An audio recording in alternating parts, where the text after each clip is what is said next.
Good evening, I'm John Tampa, and Josephine Hicks and I are going to talk with you for a few minutes about the Anglican Covenant. The churches of the Anglican Communion are right now being asked to adopt the Anglican Covenant, and to date, many churches throughout the Anglican Communion are in the process of reviewing it, as are we, the Episcopal Church, this coming July. Some have accepted it, and one has not. The Covenant is a proposed agreement among communion churches.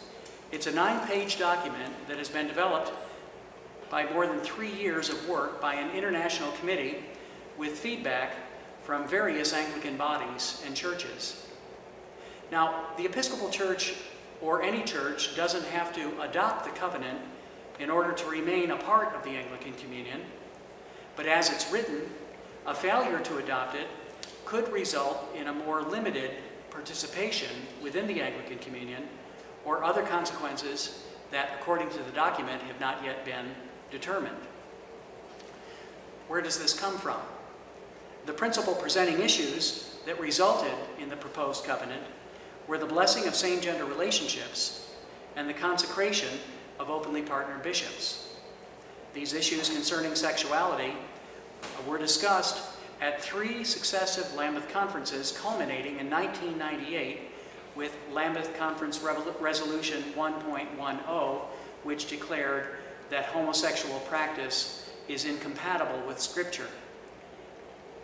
In October 2003, following the 98 resolution, Rowan Williams, less than a year into his tenure as Archbishop of Canterbury, called an emergency meeting of communion primates in the wake of the Episcopal Church's decision to consecrate a partnered gay bishop and the approval of a liturgy for same-gendered unions by the Diocese of New Westminster in the Anglican Church of Canada.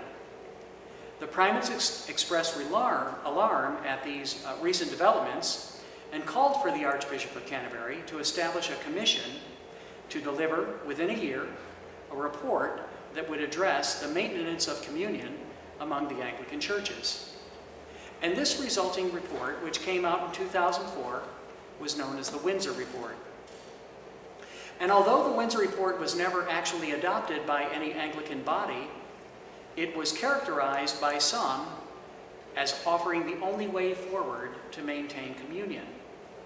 And it recommended, quote, the adoption of the churches of the communion of a common Anglican covenant that would make explicit and forceful the loyalty and bonds of affection which govern the relationships between the churches of the communion. Archbishop Williams appointed a covenant design group nearly 2 years later and named Drexel Gomez of the West Indies as its chair, and 2 members, it should be noted, of the Episcopal Church served on that design group. And by December 2009, the 38 churches of the Anglican Communion were being asked to adopt the final text of the covenant. And so it's important here to note that the reason why this convention in 2012 is considering it is because, if you think back, our General Convention happened in the summer of 2009, but this present Anglican covenant in its form was not completed until December. So since, as you heard, the General Convention speaks on behalf of the Episcopal Church, this is the first triennial opportunity for this conversation. A word about how the Anglican Communion is held together in relationship. Whereas the Anglican Communion traditionally has been a fellowship of autonomous churches, bound neither by formal agreement nor by confessional statements, the covenant attempts to define the limits of Anglican belief and to establish a disciplinary mechanism to enforce compliance with an Anglican consensus developed through shared discernment. Looking over the 9-page document, and you probably will have the opportunity to do that, you will see that in sections 1 and 2, the covenant articulates basic Anglican beliefs and goals, and each section builds on the next. And then in section 3, it institutionalizes communion bodies as, quote, instruments of communion, which would be responsible for maintaining order within the communion. And it commits the communion churches to avoiding unilateral acts which might offend other churches, and that's a key phrase. And then in section 4, there is a mechanism, although it's vaguely defined, for enforcing Anglican consensus. However, it does not speak of punishing violating churches, but of subjecting them to unspecified relational consequences, and relational consequences is the phrase. And so the question before us is whether the Anglican Covenant actually can achieve its goal of asserting Anglican unity. If it is adopted by the majority of communion churches, the question is, will it actually strengthen our bonds of affection? Or will it institutionalize and intensify the conflict that has beset the Anglican Communion in recent years?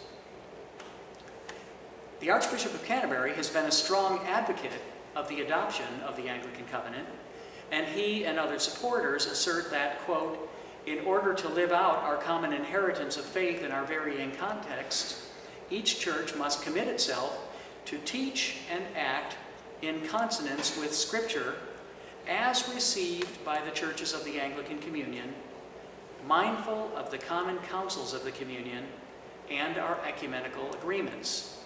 And that language is found specifically in section 1 of the covenant. Other supporters also believe that the covenant offers a way forward to allow us to maintain communion in spite of deep cultural and theological differences as they exist throughout the communion.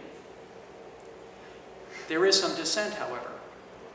Conservative evangelicals are concerned that the covenant is too vague on the question of biblical Anglicanism and exactly what that is.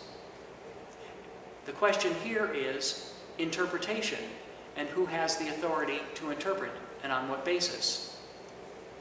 Evangelicals also say that the covenant doesn't contain a rigorous enough enforcement mechanism.